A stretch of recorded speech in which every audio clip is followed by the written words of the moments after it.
You're watching News 25. Local coverage you can count on. News 25 is brought to you by J.K. Nelson Law, voted best of Pahrump for 4 years. Give them a call, 775-727-9900. News 25 is also brought to you by Gunny's Air Conditioning and Heating. New, service, and repair. Call Gunny's, 775-727-6800.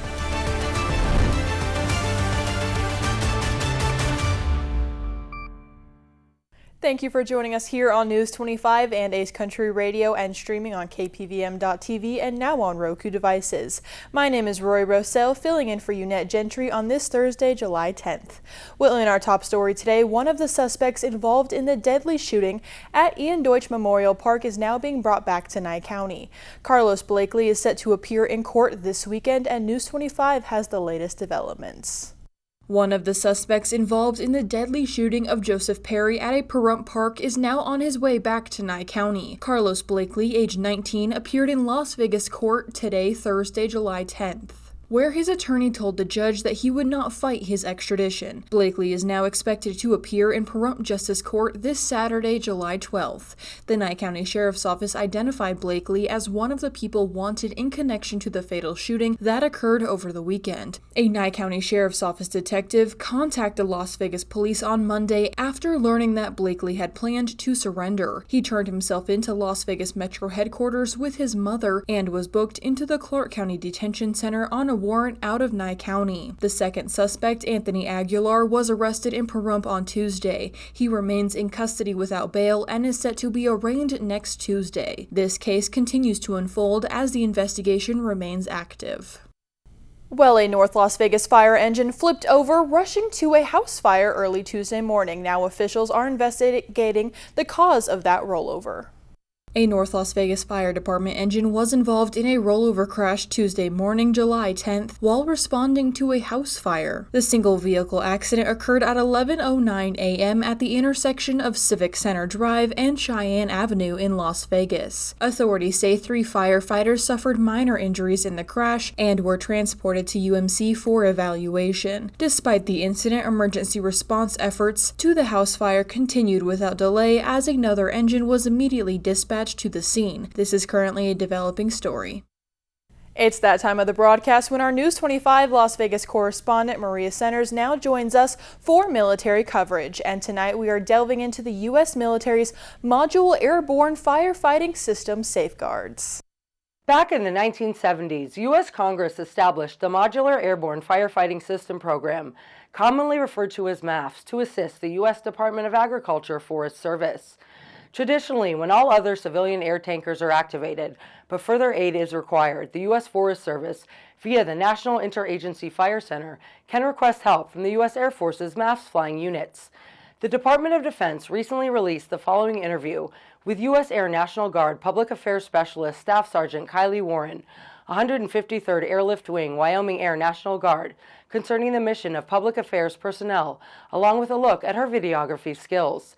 Now let's hear from our selfless servicewoman during her time at MAFS Spring Training 2025. We are in Channel Islands, California at the Air National Guard base here.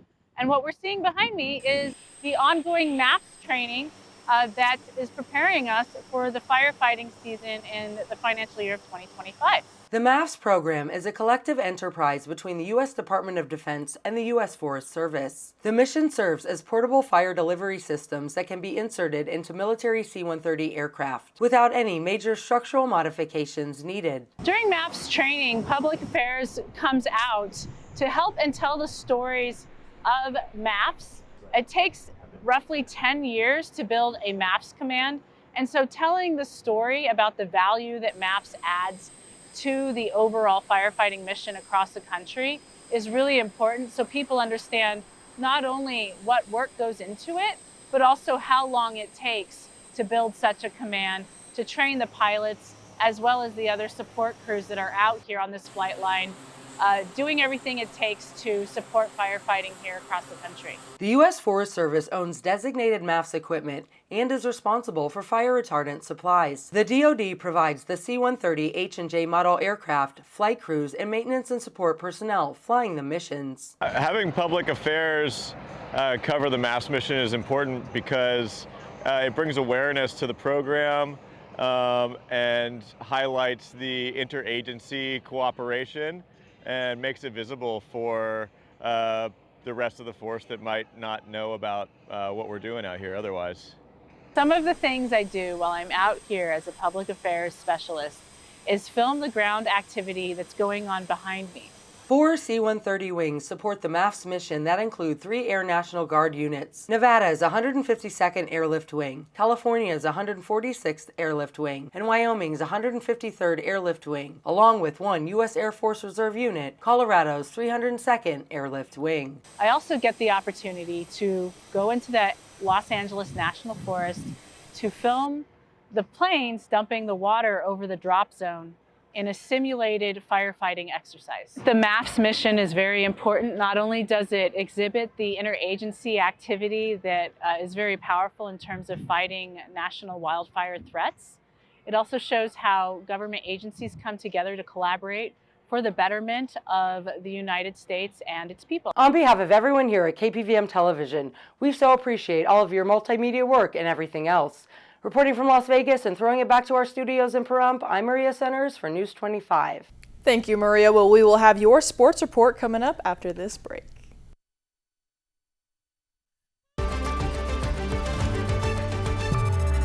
You're watching News 25. Local coverage you can count on.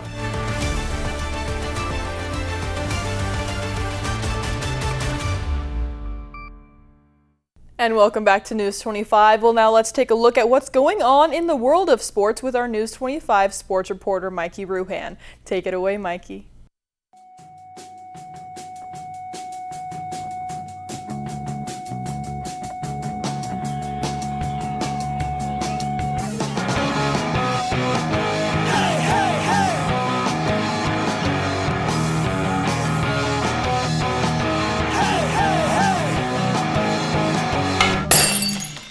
Time now for your News 25 look at sports and streaming at KPVM.TV and now on Roku devices. The Las Vegas Aviators lost another one on Wednesday, 7-3 to the El Paso Chihuahuas.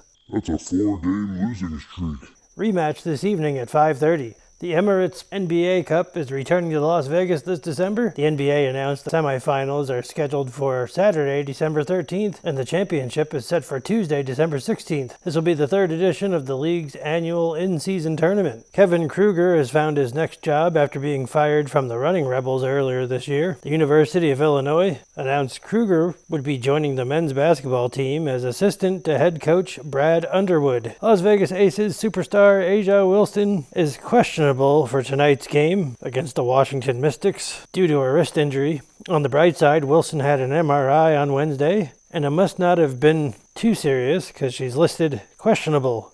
That game is in progress. And that's your look at sports on News 25. Thank you, Mikey. Well, now, are you constantly tired of replacing burnt-out light bulbs or subpar lighting? Valley Electric is here to discuss the benefits of LED lighting.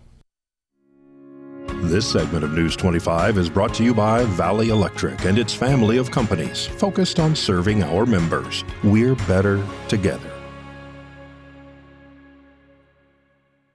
Looking for an easy way to save energy? Switch to LED light bulbs. LEDs use 75% less energy than incandescent bulbs and last 25 times longer. The Department of Energy estimates that by 2027, widespread use of LEDs could save more than $30 billion in national energy costs. Make the switch today and start saving. Contact us to learn more ways you can save energy and money. There are many misconceptions when it comes to low testosterone, and that can confuse men. So now, what can they do to know if they have it, or what maybe they are dealing with something else? Today's health report is brought to you by Desert View Hospital. When you or a loved one needs medical attention, Desert View Hospital is ready to help. We've been providing friendly and compassionate care to our neighbors since 2006, including emergency services available 24 hours a day, 7 days a week. Visit desertviewhospital.com to learn more. With limited exceptions, physicians are not employees or agents of this hospital. It's something that gets talked about a lot. There's a ton of news articles about it, a ton of podcasts. Everyone's trying to figure out if they have low testosterone.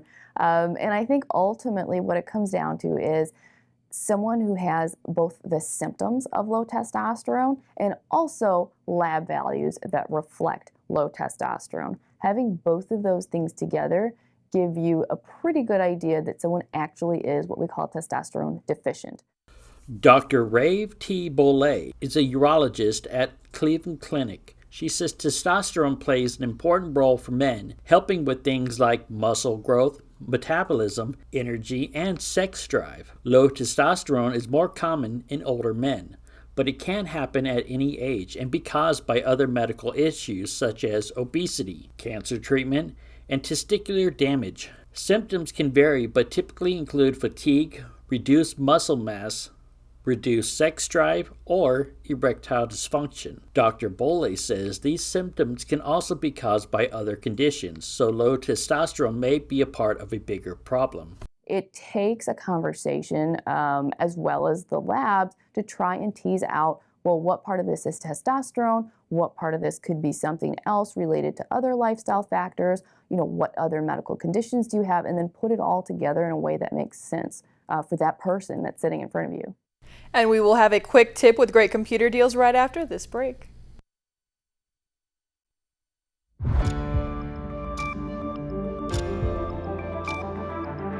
You're watching News 25. Local coverage you can count on. News 25 is brought to you by Mountain West Lawyer, Injury Attorneys, 727-9500.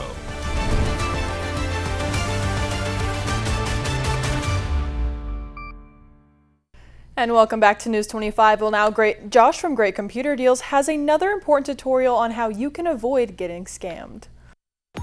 Hey guys, Josh Osborne here with Pahrump Own Great Computer Deals, and it's time for another quick tutorial. Today we're talking about the top 5 ways of spotting fake Facebook posts. So you're like me, you have a Facebook account. If you live here in Pahrump, I guarantee on many occasions you've used some of these Facebook buy-sell groups. They're very popular, thousands of posts every day. But one thing that a lot of people don't realize is that many of those posts are completely fake, and they're engaging with them, they're commenting on them, they're liking them, they're sharing them, and they have no idea that they're fake. So there are red flags that are out there that people just don't know to look for. Let's talk about them right now. Here are the top 5 ways to spot a fake Facebook post. Number 1, these posts, they're very vague. You gotta understand that these scammers, when they create these posts, they have to apply to any Facebook group on any particular city in the United States. So they're very vague. They're not gonna list anything too particular. So for example, if it's an item that's for sale, they tend not to list the specific address or part of town. If it is a missing pet, they're not gonna list the cross streets where that animal was found because that's too particular. It's not gonna work if they try to fraudulently post that same thing in Peoria, Illinois. So look for those vagaries. That's usually a very clear sign. Number 2, the picture that they show in the post. Say a missing animal will be very generic as well. I saw one the other day that was supposedly a picture of a dog in Pahrump, and the picture showed a forest and hills of grass and green. We don't have that here, obviously. It was clearly a fake post, and this image was a clear sign of it. Number 3, the accounts of the people that are posting these are also very clearly a red flag. When you actually click on the name of that poster, go to their account, look at their account, you're going to see some very interesting things. When it's a fraudulent post and a fraudulent poster, you're going to see that they have an account that was created just a couple days before. The reason why that account is so new is because their previous account was flagged and was banned for posting junk like this. Now they have to create a new one, so they're doing that constantly. So when you click on the specific account, if it said it was created just a couple days ago, there's another red flag right there. Number 3, you're also going to see that the profile picture of the person in that account that's posting, there's one single picture. Anybody that I know that has a Facebook account has dozens, sometimes hundreds of pictures on their account. If there's only one single profile picture, that's a clear sign right there. And lastly, number 5, if the profile that you go to for that poster has no other things on the timeline, no information being posted from one of their friends, nothing that they posted themselves about something unrelated, that's clearly a sign. That is an account that is not getting any other activity except for being created to post fake Facebook listings on these buy and sell groups. So check it out. Look through these things before you do anything. And I know your hearts are in the right place. When you see a post of a missing child or a lost animal, you want to help out. You want to be that good Samaritan, but you're not doing anybody any favors if you're spreading fake information. It's only making the problem worse, and it's gumming up these buy-sell groups. So let's clean it up. Help me out. When you see one of these posts that is clearly fake, click on the 3 dots in the upper right-hand corner and click Report Post. That will flag it, and enough of us flag these things, they'll pull it down. Hopefully we can shut down a lot of these accounts that are constantly posting this garbage and clean things up and make it easier on everybody. So keep an eye out for those signs, guys. Thank you so much for your help. Thank you so much for watching. We'll catch you guys on the next video.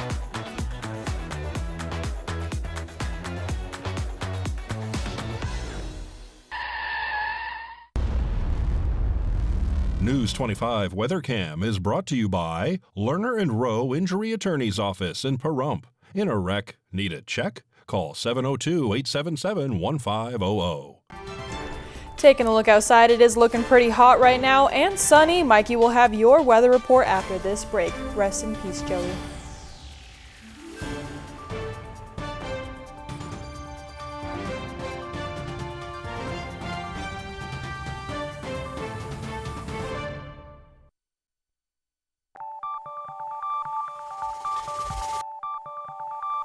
Weather is sponsored by the Nevada Dairy Farmers and the Dairy Council of Nevada, sharing the love of all things dairy. Celebrate the best moments with milk. Milk the moment. And the weather is also brought to you by the Ponderosa Dairy, Nevada's largest dairy, fresh from our farm to your table.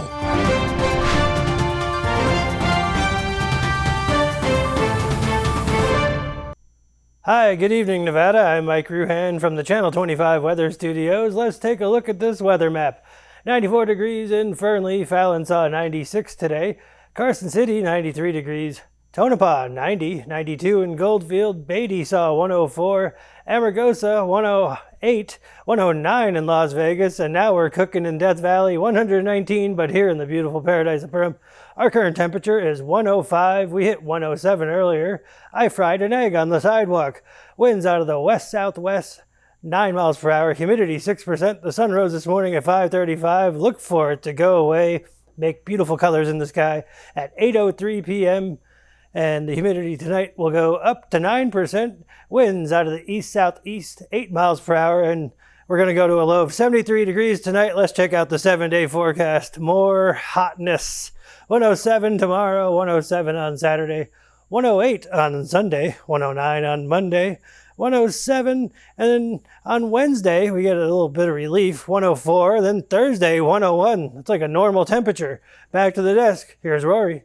Thank you so much, Mikey. Well, that is going to wrap up this edition of News 25. I hope everybody has an amazing night. We will see you tomorrow night. Good night. I am Rory Rosell.